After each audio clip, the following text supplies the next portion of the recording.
शिवा, बेटा शिवा, शिवा, क्या सोच रहा है बेटा? चल खाना खा ले। माँ, पापा शराब पीना कब छोड़ेंगे? तू टेंशन क्यों लेता है बेटा, मैं हूं ना। लगता है मुझे पढ़ाई छोड़नी पड़ेगी। क्यों, क्या हुआ? हुआ क्या माँ, स्कूल की फीस कभी टाइम पर पहुँचती नहीं। इस बात के लिए मुझे टीचर की भी सुननी पड़ती है। मेरे सारे दोस्त ऐसे देखते हैं जैसे मैं एक भिखारी हूँ। शराब हमारे पापा पीते हैं और लोग हमें बुरी नज़र से देखते हैं। हमारी कहीं कोई इज्जत नहीं है माँ। ऐसे क्यों कहता है पगले? पापा को समझाएंगे, तू चिंता मत कर। माँ, आज मैम ने बोला है 2 दिन के अंदर अगर मेरी फीस जमा नहीं हुई ना तो मैम ना क्लास में बैठने देंगी और ना एग्ज़ाम में। आप मेरी फीस जमा करवा दो ना। हाँ हाँ मेरी बच्ची, सब हो जाएगा। कल करती हूँ कहीं से पैसे का इंतजाम। माँ, आपको तो बुखार है। अरे कुछ नहीं, वो खाना बनाया था ना तो आग की तपन से शरीर गर्म हो गया है। आओ खाना खा लो।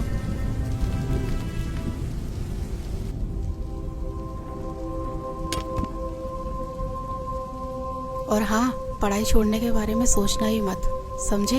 वरना जिंदगी नर्क से बदतर हो जाएगी। करती हूँ तेरे पापा से बात। देख रहा है ना मुझे? अगर उस जमाने पे पढ़ाई पे ध्यान दिया होता तो आज तेरे पापा के साथ रहने के बजाय अलग कमा के खा रहे होते।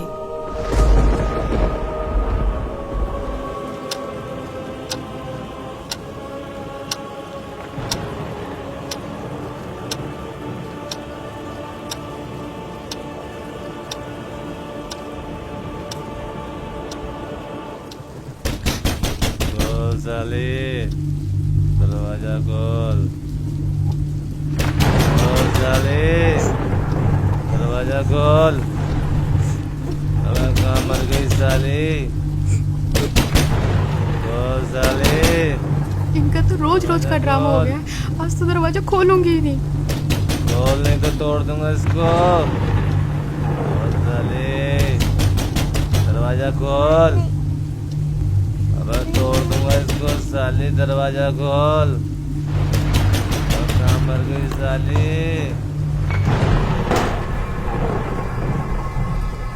तू करती क्या रहती है साली? इतनी देर लगती है दरवाजा खोलने में? बोल हरामजादी, क्या कर रही थी? देखो मेरी बात सुनो, आप रोज रोज पी कर आते हो, बच्चे भी डर जाते हैं। तू मुझे समझाएगी? अब मुझे तुझसे सीखना पड़ेगा कि घर कब आते हैं और कैसे पीते हैं। तू मुझे समझाएगी साली? तू मुझे सिखाएगी साली? मुझे समझाएगी साली? तू मुझे समझाएगी? मुझे समझाएगी?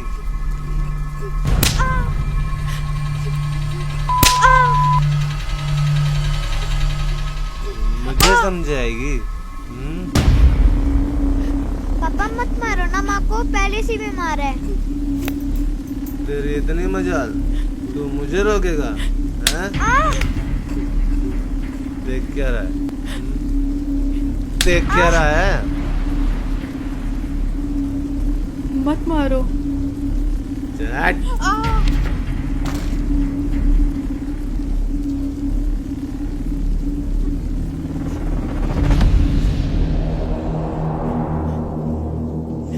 तू मुझे मारेगा साले?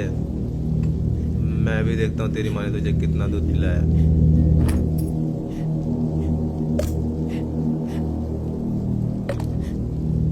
आजा मार, मार साले, मार।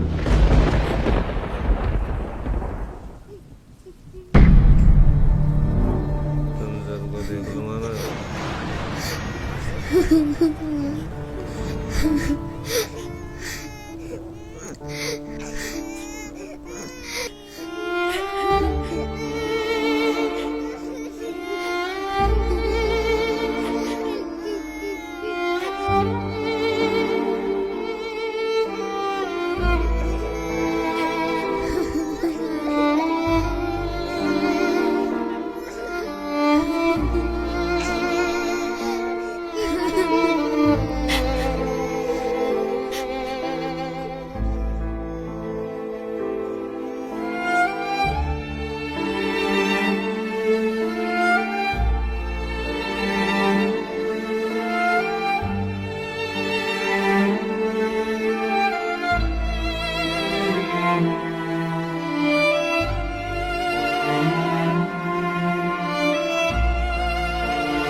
जी टिफिन। सुनो,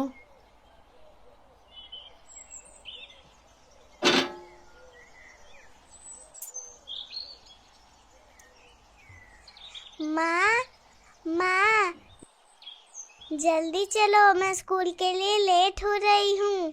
हाँ हाँ मेरी बच्ची, बस 2 मिनट, मैं अभी तैयार होके आती हूँ।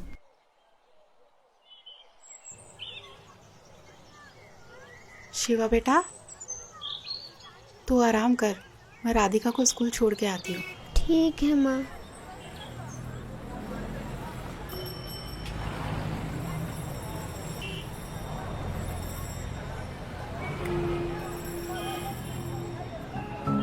माँ, पापा कब सुधरेंगे? उन्होंने रात में भैया को बहुत मारा था ना।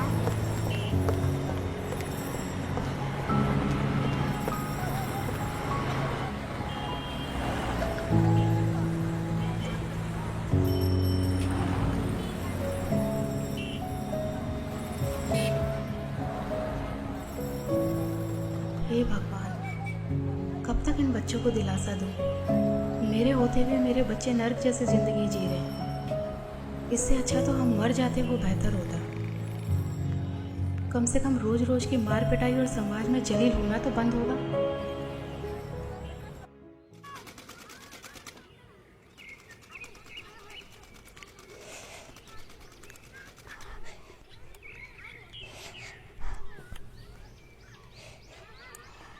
अरे मैं बोल रही थी ना कि मैं लगा देती हूँ।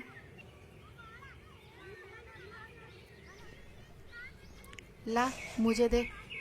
ठीक है।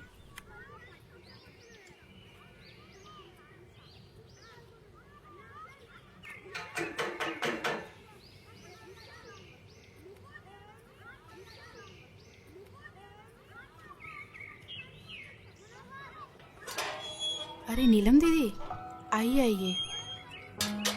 और पुष्पा बहन, ठीक हो आप? बस दीदी, कट ही रही है। अच्छा, सूट सिल दिया मेरा?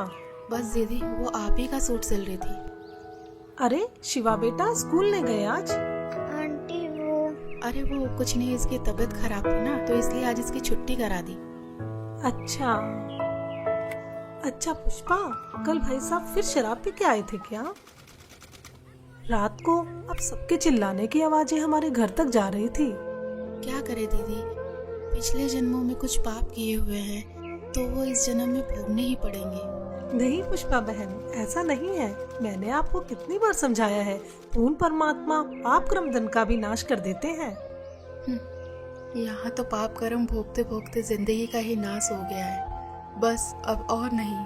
क्या मतलब? मतलब क्या है दीदी, इन्होंने सुधरना तो है नहीं, निकल जाऊंगी अपने बच्चों को लेकर, और क्या। कैसी बातें कर रही हो? ये तो समस्याओं का हल निकालने के बजाय उनसे दूर भागना हुआ। जब से इनके बिजनेस में घाटा हुआ है, इन्होंने तो घर का पूरा हुलिया ही बदल दिया है। रोज डेली शराब पी कर आते हैं और सारा गुस्सा हम पर उतारते हैं। हल निकालते निकालते मैं थक चुकी हूँ, बस अब और नहीं सह सकती। मेरे पास अब 2 ही रास्ते बचे हैं, या तो घर छोड़ के चली जाओ, नहीं तो फिर मैं आत्महत्या कर लूं। नहीं पुष्पा, ये बिल्कुल गलत है, और आत्महत्या तो महापाप है। पुष्पा, अगर इस नरक भरी जिंदगी से निकलना चाहती हो तो उसका एक ही रास्ता है, जिसके बारे में मैं तुम्हें बार बार समझाती हूँ। तुम बस एक बार संत रामपाल जी महाराज जी से नाम दीक्षा ले लो, फिर देखना तुम्हारा जीवन कितना सुखमय हो जाएगा। एक सच्चे संत के पास हर समस्याओं का समाधान होता है। अच्छा मजाक करती हो दीदी, भला नाम दीक्षा लेने से भी इनका कुछ हो सकता है क्या? कितनी तो हमने झाड़ फूक करवा ली, कितने इनको नशा मुक्ति केंद्र में भेज लिया, और ना जाने कितनी इनको दवाइयाँ मैंने खाने में मिला कर दी, पर इनका नशा नहीं छूटा। और हाँ, आप बोल रहे हो कि गुरु बनाकर भक्ति करने से सब ठीक हो जाएगा, तो आपको बता दूं कि हमने काफ़ी गुरु बनाकर भी देखे हैं, पर इनका नशा छूटने के बजाय और बढ़ गया है। तो इन गुरुओं से भी कोई फायदा नहीं है। हाँ, बिल्कुल सही कह रही हो पुष्पा बहन, लेकिन मैंने कहा ना, एक सच्चे संत से ही नाम दीक्षा लो, क्योंकि एक सच्चा संत आपके सभी दुखों को दूर कर सकता है। और संत रामपाल जी महाराज जी तो पूरे विश्व में एकमात्र ऐसे संत हैं जो शास्त्रों के अनुसार सत्य भक्ति बता रहे हैं, जिसके करने से राक्षस भी देवता बन जाते हैं। दीदी, मैं पहले से ही दुखी हूँ। मैं पैसे कहाँ से लाऊंगी गुरुओं के पास जाने के लिए? और आपको तो पता ही है कि घर की हालत कैसी है और इसके पापा कितनी शराब पीते हैं। मैं सब जानती हूँ, मैंने भी ये नरक भोगा है। पुष्पा बहन, क्या तुम भूल गई जब मेरे पति शराब पीते थे, वो घर के अंदर होते थे, मैं बच्चों को लेके बाहर रात गुजारती थी। जो भी हाथ में आता था वो सब कुछ बेच देते थे। हमें पीटना उनका रोज का काम था। लेकिन हाँ, जब मैंने संत रामपाल जी महाराज जी से नाम दीक्षा ली तो आज मुझे देखो, मैं अपने घर में सुख और शांति से रह रही हूँ। अब मुझे किसी तरह की कोई परेशानी नहीं है। मेरे पति ने शराब पीनी छोड़ दी और परमात्मा की दया से उनकी नौकरी लग गई। और हाँ, पैसों की चिंता मत करो, संत रामपाल जी महाराज जी के आश्रम में किसी तरह का कोई पैसा नहीं लगता। अच्छा? हाँ बिल्कुल। हाँ दीदी, सही कह रहे हो। आपकी पहले क्या हालत थी ये तो मैं अच्छे से जानती हूँ। तो फिर जब संत रामपाल जी महाराज जी से नाम दीक्षा लेने के बाद मेरे पति का नशा छूट सकता है तो भाई साहब का नशा भी गारंटी से छूटेगा। पता नहीं दीदी, वो दिन कब आएगा। मेरी बात मानो, कल मेरे साथ सत्संग में चलो, वहाँ से नाम दीक्षा ले लो, फिर देखना आपके पति की नशा करने की आदत भी छूट जाएगी और आपके घर की आर्थिक स्थिति भी ठीक हो जाएगी। जी ठीक है दीदी, कल संत रामपाल जी महाराज के सत्संग में भी चल के देख लेती हूँ। जहाँ इतना सब कुछ कर लिया तो इतना और सही। जी ठीक है जी। अगले दिन पुष्पा नीलम के साथ सत्संग में तो चली जाती है, लेकिन उसको नहीं मालूम था कि इस बारे में रमेश को भी पता चल जाएगा।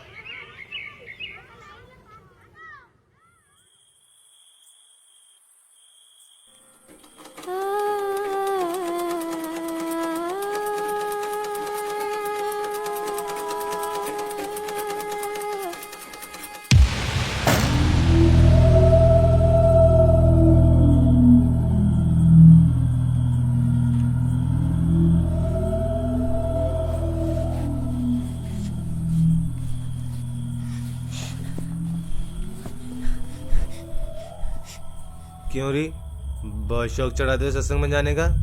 मुझसे पूछे बगैर तेरी हिम्मत कैसे हुई घर से बाहर जाने की? हैं? कोई और जगह नहीं मिली पूरी दुनिया में? सत्संग में जाती है साली, सत्संग के बहाने कहाँ जाती है? आप जैसा शराबी कबाबी कभी नहीं समझ सकता सत्संग की कीमत को। दूर रहो मुझसे। अपना जीवन तो बर्बाद कर रखा है और हम भक्ति करें ये भी नहीं देखा जाता आप। मुझे पता है क्या होता है तेरे सत्संग में। बकवास करने जाती है तू वहाँ। बस यही दिन देखने को रह गए थे, नाक कटा के रख दी तूने मेरी। और खबरदार, आज के बाद सत्संग का नाम भी लिया तो यहाँ चल गाना लगा।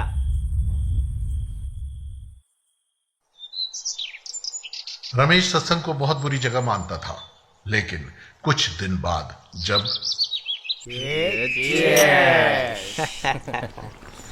हाँ यार, छोड़ क्या क्या। अबे कौन है साला? अरे दिनेश। अरे पूछ आ जाएगी नहीं। अरे दिनेश। हाँ सुमित। अरे क्या हाल है मेरे भाई? आ जाए क्यों नहीं यार? अरे कुछ नहीं, वो बस ऐसे ही। अरे यार तेरे बगैर तो पार्टी में मजा ही नहीं आता यार। हाँ ठीक है, ये बता रमेश है वहाँ? कौन? रमेश? हाँ है ना? ये ले बात कर। हाँ दिनेश भाई, कैसा है मेरे यार? बढ़िया भाई। आ जाया नहीं तू यार? अरे दारू के पैसे हम दे देते भाई। अरे वो सब छोड़, तू ये बता कि तुझे पता है कि भाभी कहाँ जा रही है? क्या मतलब? मैंने अभी मिश्रा की वाइफ के साथ सत्संग में जाते हुए देखा है। इसकी और हाँ, तो आज तो तेरे दोनों बच्चे भी साथ हैं। इसकी तो अरे क्या हुआ भाई? छोड़ यार। क्या हुआ? अरे कुछ नहीं यार, तुम्हारी भाभी आज फिर सत्संग में जा रही है। अरे समझा ले उसे, बिगड़ जाएगी वो।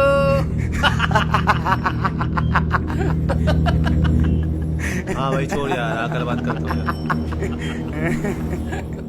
अपने दोस्तों के सामने हुई इस बेइज्जती को रमेश सहन नहीं कर सका और गुस्से में आग बबूला होकर वहां से निकल गया।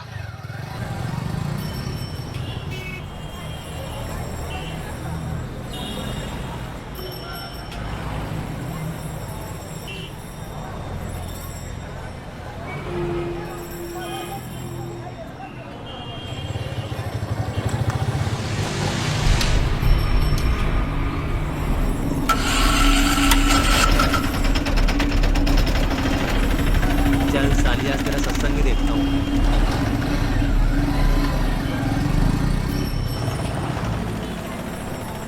पुष्पा, बहुत अच्छा किया, इन बच्चों को भी ले आई। इन बच्चों को बचपन से ही परमात्मा की सही भक्ति का ज्ञान हो जाएगा। हाँ, आज छुट्टी थी ना इनकी, और इनके पापा भी सुबह सुबह कहीं अपने दोस्तों के साथ निकल गए, तो सोचा इन बच्चों को भी साथ ले चलें। बहुत अच्छा किया।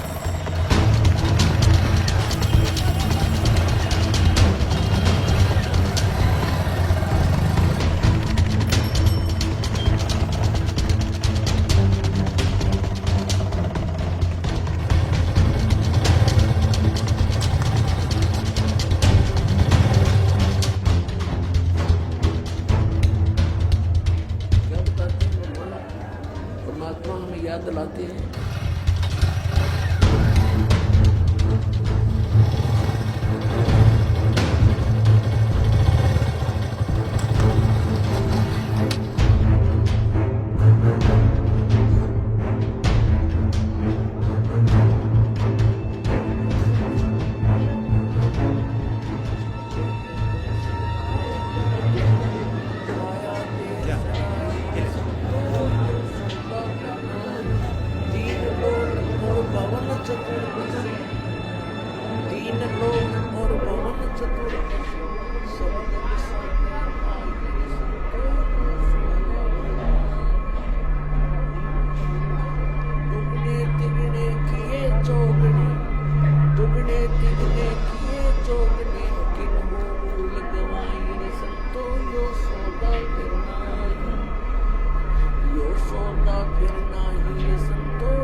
सच्चाई भगत जी, इधर नहीं जाना आपको। क्यों?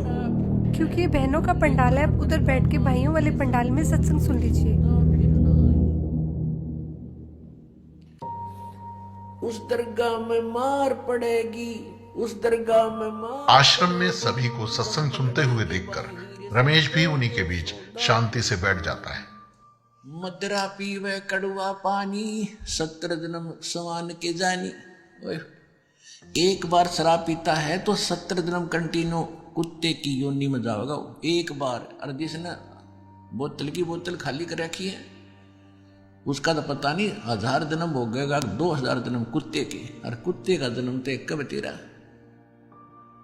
अब तो अफलातून पी के घुटी ला के शराब की और टिट्टी पाक जाए और पत्नी रोवा खड़ी खड़ी कि ये रोटी खा ले ना मरेगा।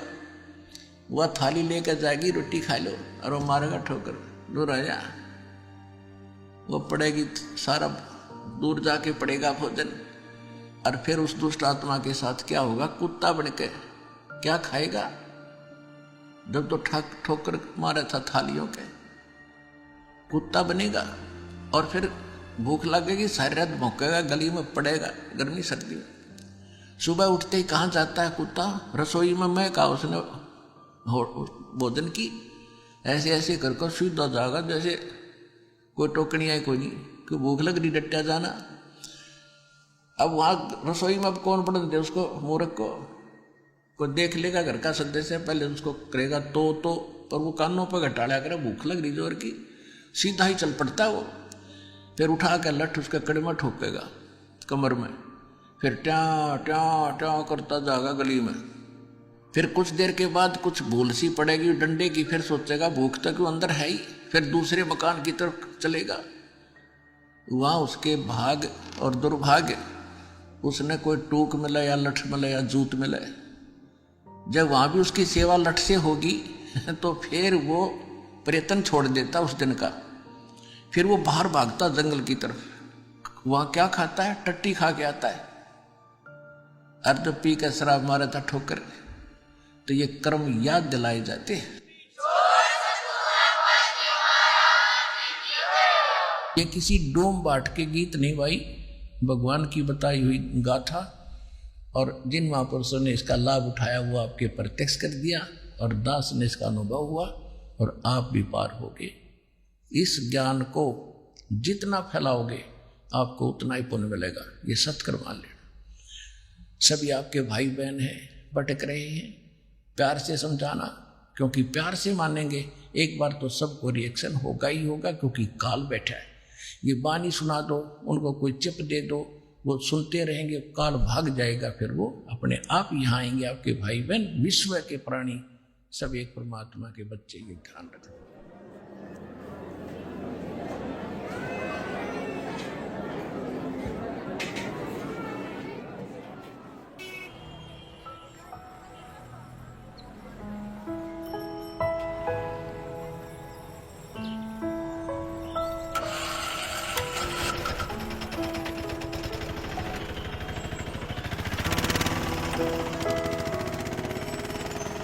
और राधिका बेटा, आपको सत्संग में जाना कैसा लगा? मुझे तो बहुत अच्छा लगा आंटी। और शिवा बेटा, आपको कैसा लगा? आंटी जी, सत्संग में जाना तो मुझे भी अच्छा लगा। अब डर है कि पापा पिटाई ना करे। बस दीदी, अब तो परमात्मा ही दया करेंगे।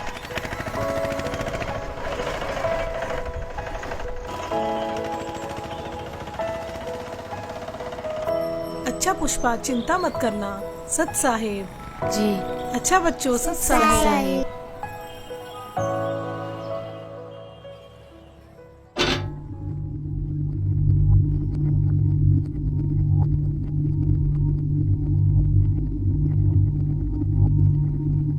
हाँ,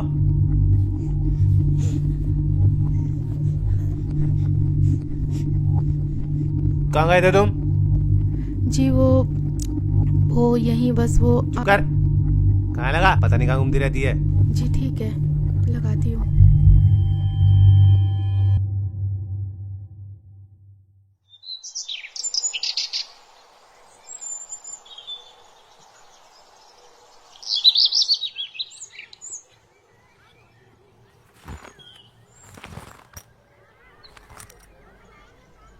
चलता हूँ।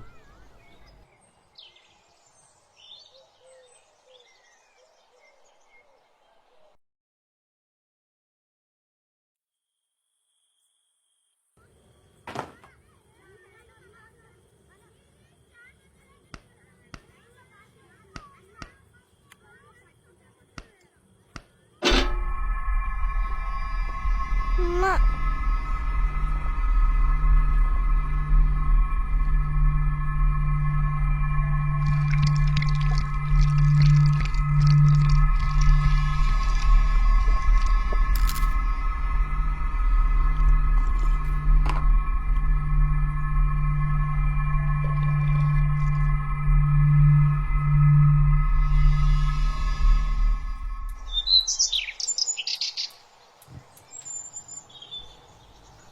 हाँ, टिफिन रेडी हुआ क्या? जी हाँ। क्या देख रही है? जी कुछ नहीं।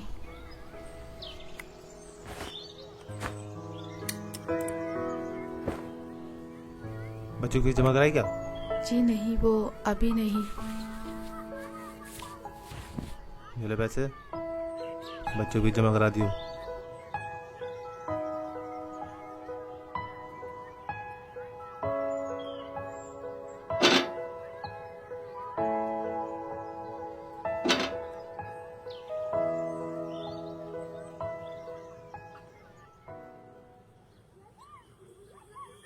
कुछ दिन से रमेश शाम को जल्दी घर आने लगता है, जिसे देख पुष्पा असमंजस में पड़ जाती है।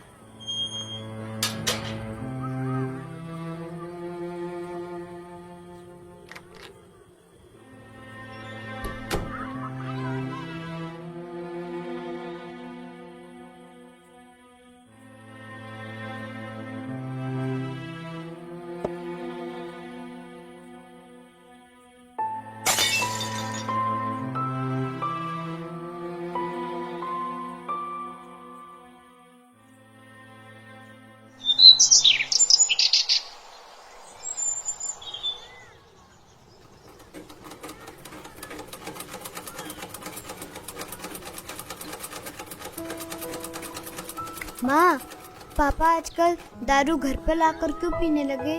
पहले तो बाहर से पीकर आते थे। अरे सही तो है, पहले बाहर से पी के आते थे तो कभी किसी के साथ लड़ाई झगड़ा कराते, कभी किसी के साथ। अब ये तो है कि घर पर ही लाकर पीते हैं और बाहर वालों की भी नहीं सुननी पड़ेगी हमें।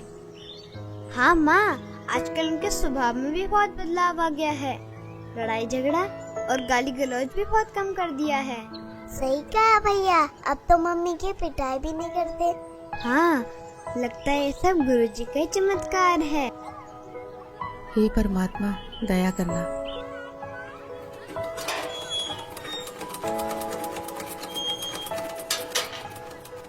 अरे नीलम दीदी, आइए आइए। और पुष्पा कैसी हो? बस दीदी, मालिक की दया है। अच्छा पुष्पा, मैं ये बताने आई थी, कल सत्संग है आश्रम में, क्या आप चलोगे? नहीं दीदी, कल तो इनके पापा की छुट्टी है तो नहीं हो पाएगा। कोई नहीं। हाँ, अगर पिछली बार की तरह इनका बाहर जाना हुआ तो चल पड़ेंगे। जी मालिक ही दया करेंगे। अच्छा बहन, चलती हूँ। सत साहेब। सत साहेब।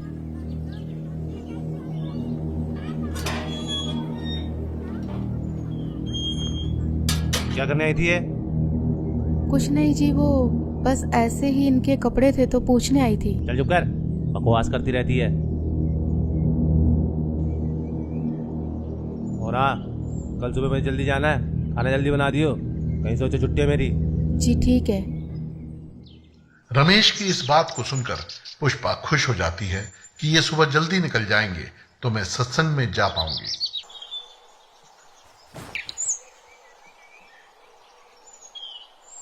अच्छा ठीक है, मैं जा रहा हूँ। ठीक है जी।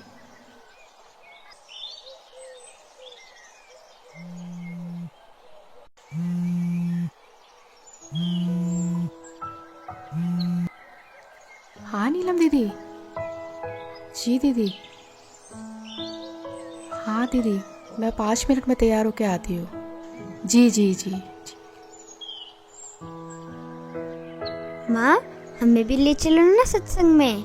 हाँ माँ, हाँ बहुत अच्छा लगता है। ठीक है मेरे बच्चों, तुम्हें भी लेके चलती हूँ, चलो। पुष्पा आज भी नीलम के साथ अपने दोनों बच्चों को लेकर सत्संग में पहुंच जाती है, इस बात से बेखबर कि आज यहाँ उसके साथ क्या होने वाला है। कोई आपत्ति आओगी कैसे खड़ा करूंगा।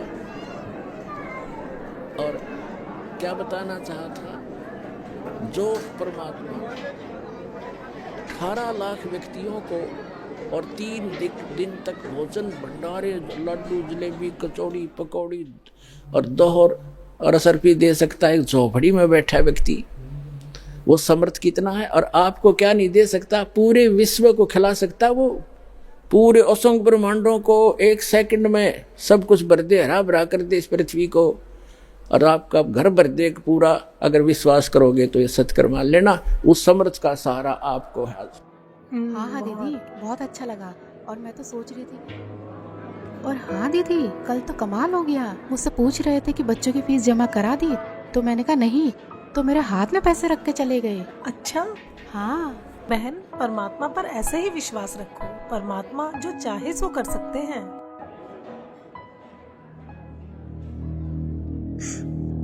पापा, पापा, माँ। हाँ बेटा। पापा। पुष्पा जाओ। नहीं दीदी, मैं नहीं जाओ जाऊँ। जाओ जाओ। ठीक है, जाते हैं।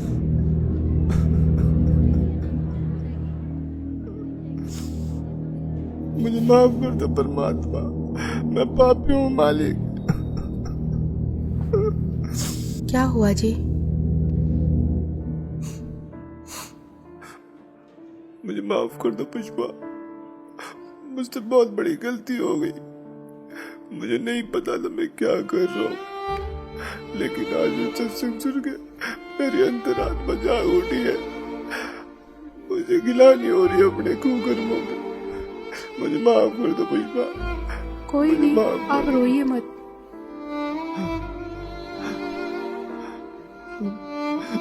शिवा बेटा, मुझे माफ कर दे बेटा। मैं आज के बाद कभी भी तुम्हें शिकायत का मौका नहीं दूंगा। राधिका बेटी, तेरे पापा सुधर गए बेटा, मैं प्रॉमिस करता हूँ मैं शराब को कभी हाथ भी नहीं लगाऊंगा। मुझे माफ कर दो बच्चों। नीलम बहन जी, आपका बहुत बहुत शुक्रिया जो आपने मेरे पूरे परिवार को यहाँ का रास्ता दिखाया। कोई बात नहीं रमेश भैया, लेकिन एक बात बताओ, आपको ये ज्ञान कैसे समझ आया? पिछली बार जब आप पुष्पा और दोनों बच्चों को यहाँ पर लेकर आए थे ना, तब मैं यहाँ आया था। उस दिन मैं आप लोगों के पीछे पीछे यहाँ तक आया था, ये सोच के कि यहाँ कुछ गलत काम होते होंगे तो इन लोगों को रंगे हाथ पकड़ूंगा। लेकिन मैं गलत था, क्योंकि सत्संग में जो बातें बताई गई उसे सुनकर तो मेरा दिमाग ही घूम गया, जिसके बाद मैं किसी को बगैर बताए यहाँ से निकल गया और आश्रम से जीने की राह पुस्तक भी ले गया।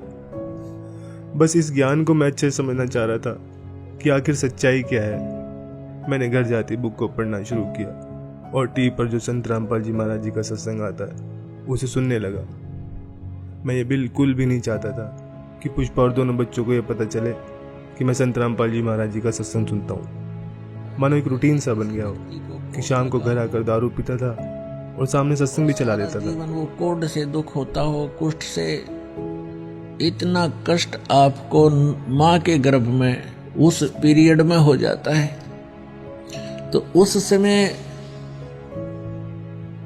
ये परमात्मा से बार बार प्रार्थना करता है, हे प्रभु, हे मालिक, एक बार इस नरक से निकाल दो। वहां इसको याद भी होता है कि तू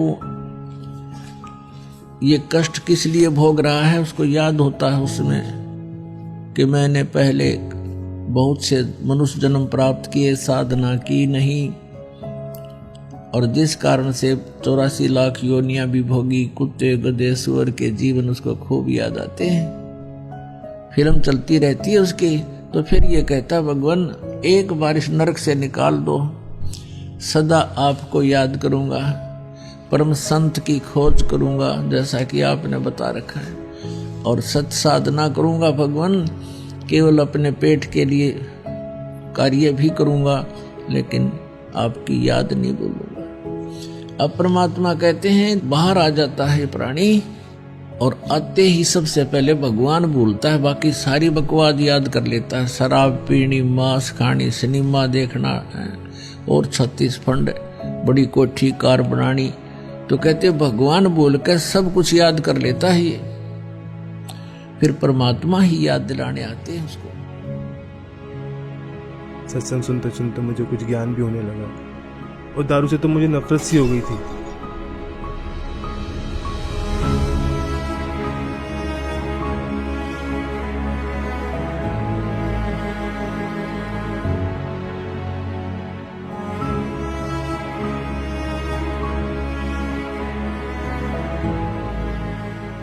और फिर कल जब आप घर पर आए, पुष्पा से सत्संग में चलने के लिए पूछ रहे थे ना, तब मैंने आप दोनों की सारी बातें सुन ली थी।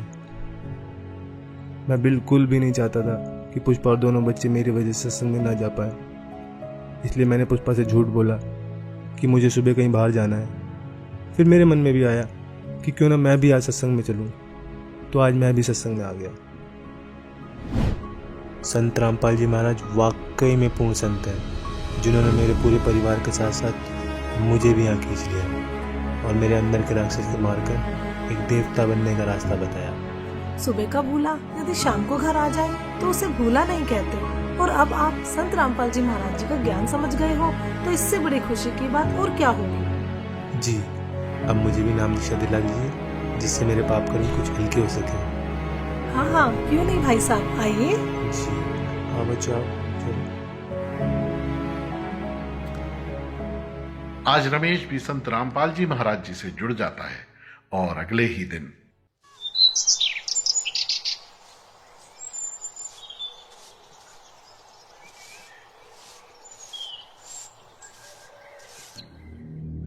ये क्या कर रहे हो आप? कल तो आप कह रहे थे कि आज के बाद शराब नहीं पीऊंगा।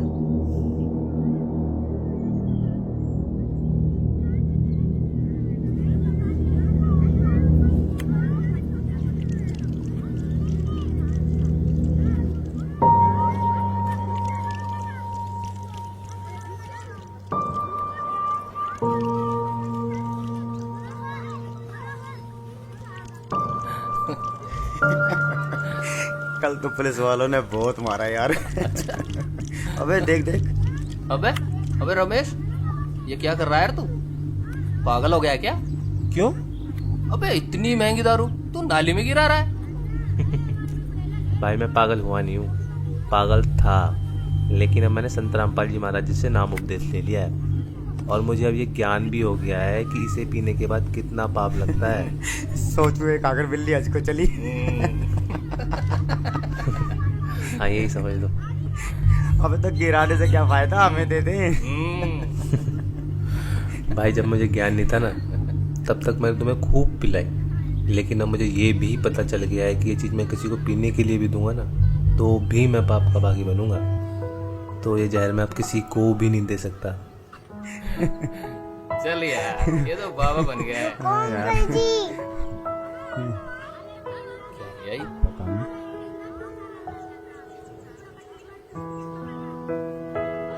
अरे ये क्या ले आई? ये हमारे गुरुजी संत रामपाल जी महाराज की पुस्तक। जीने की राह? हाँ अंकल जी, जीने की राह, जिसे पढ़ने के बाद लाखों लोगों ने भी नशा छोड़ा है। तो आप भी पढ़िए।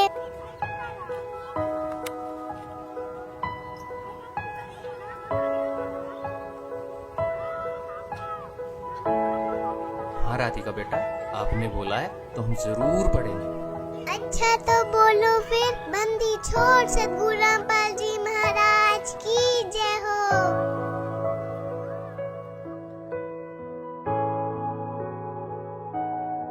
तो दोस्तों आपने देखा आखिर किस प्रकार रमेश का नशा छूट जाता है। संत रामपाल जी से जुड़कर लाखों लोगों ने अपना नशा छोड़ा है। संत रामपाल जी ही पूरे विश्व में एकमात्र ऐसे संत हैं जिनके लाखों फॉलोअर्स हैं, जिनमें से कोई भी नशे पते को हाथ तक नहीं लगाता। उनका मिशन है कि पूरे विश्व से नशे को खत्म कर सबको सत भक्ति मार्ग पर लगाना, ताकि आप और हम सभी मनुष्यधारी जीवों का यह मनुष्य जीवन सफल हो जाए। धन्यवाद।